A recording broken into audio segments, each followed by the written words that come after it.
welcome to Storytime with the B&O Ellicott City Station Museum. Today, in celebration of Black History Month, we will be reading a story about a railroad and American legend, John Henry, in John Henry, an American Legend, by Ezra Jack Keats.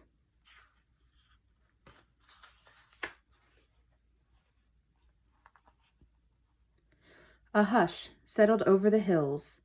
The sky swirled soundlessly round the moon.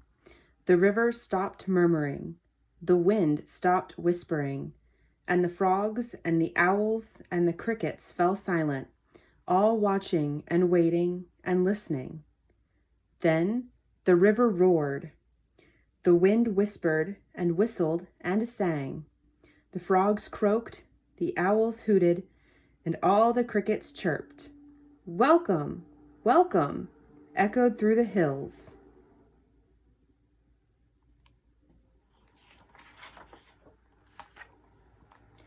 And John Henry was born with a hammer in his hand.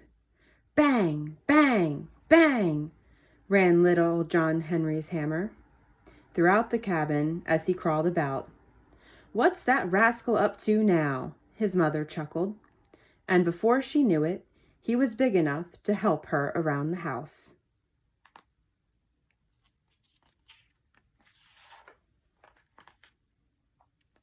As he grew up, he did a man's work with his father. One day, John Henry thought, "I'm taller and stronger than anyone around. It's time I went out into the world." He said goodbye to his mother and father, and off he went. He worked on farms and in cotton fields, but that was all too tame. So he got himself a job on a riverboat.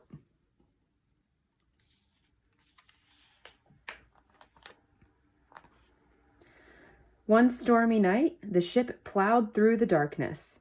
Suddenly, the big steel rod that turned the paddle wheel broke. The wheel stopped turning. Smash went the rod through the bottom of the ship. "Pump water!" shouted the captain. "Get to port before we sink." John Henry leaped to the paddle wheel crank. He seized it, pushed, and grunted and pulled. Slowly, the giant wheel turned. With all his strength, he kept it turning. "Lord Almighty help us," someone whispered in that long, dark night. As day broke, they sighted shore and pulled into port. A thunderous cheer went up for John Henry.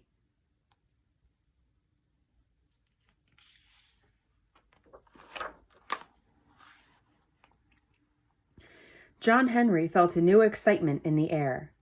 Men were talking of railroads being built from the Atlantic to the Pacific.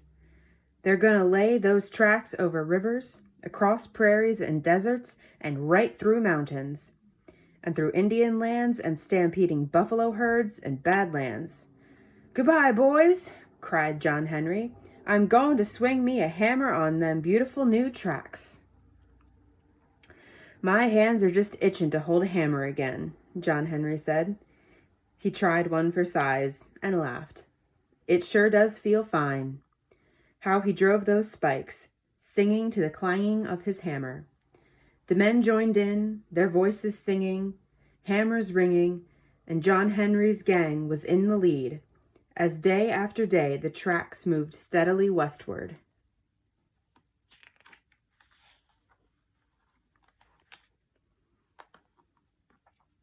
Rising across their path was a sprawling mountain range.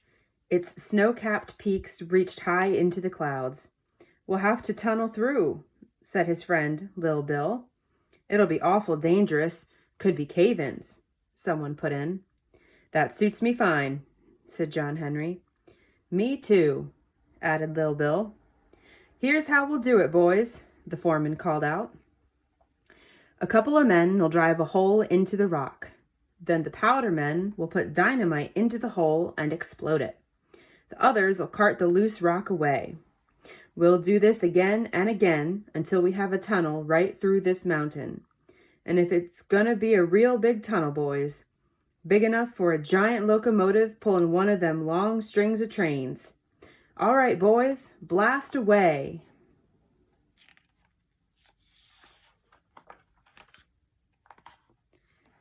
Deep into the mountain they worked, as John Henry's singing echoed through the tunnel.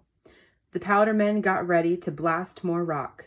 They filled a hole with dynamite, put in a long fuse, and lit it. "Run, men!" cried the foreman. They all scrambled back, ready to dash clear of the blast. At that instant came a great cracking and rumbling, and the entire tunnel trembled around them. "It's a cave-in! We're trapped!" There was no place to run. The fuse burned closer to the dynamite. John Henry was nearest the fuse. He ran to pull it out, but tripped and fell.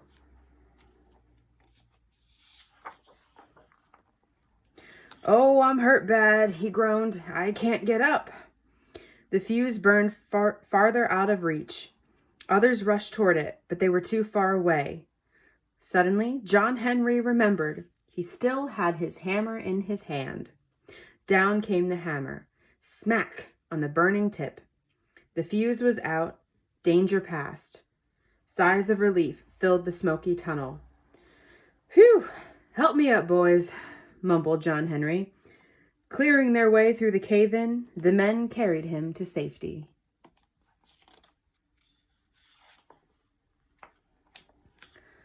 Some days later, they heard an unfamiliar clatter.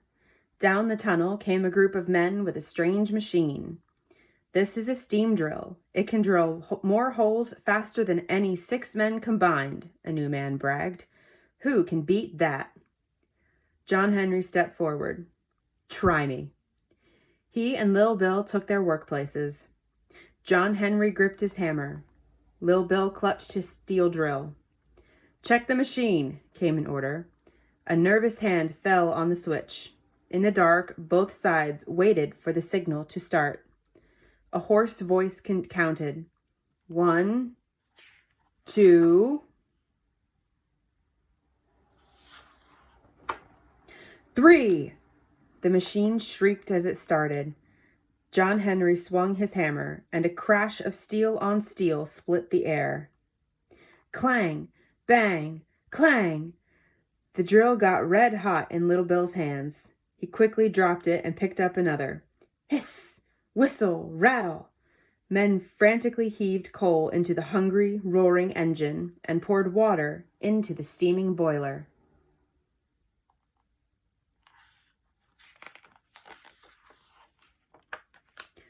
Whoop, clang, whoop, bang. John Henry's hammer whistled as he swung it. Chug, chug, clatter, rattled the machine. Hour after hour raced by. The machine was ahead. "Hand me that 20-pound hammer, Lil Bill." Harder and faster crashed the hammer. Great chunks of rock fell as John Henry ripped hole after hole into the tunnel wall. The machine rattled and whistled and drilled even faster. Friends doused John Henry and Lil Bill with cold water to keep them going.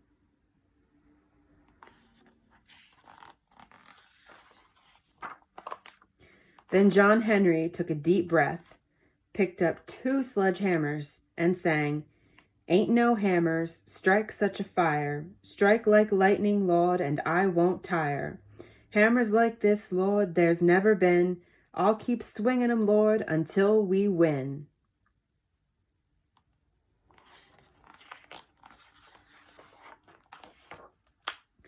John Henry swung both mighty hammers, faster and faster. He moved so fast, the men could only see a blur and sparks from his striking hammers. His strokes rang out like great heartbeats.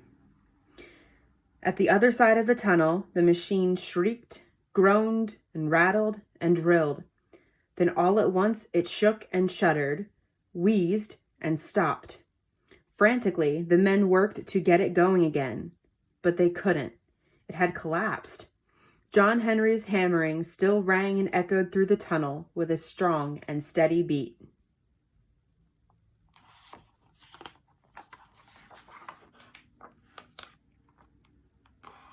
Suddenly, there was a great crash. Light streamed into the dark tunnel. John Henry had broken through.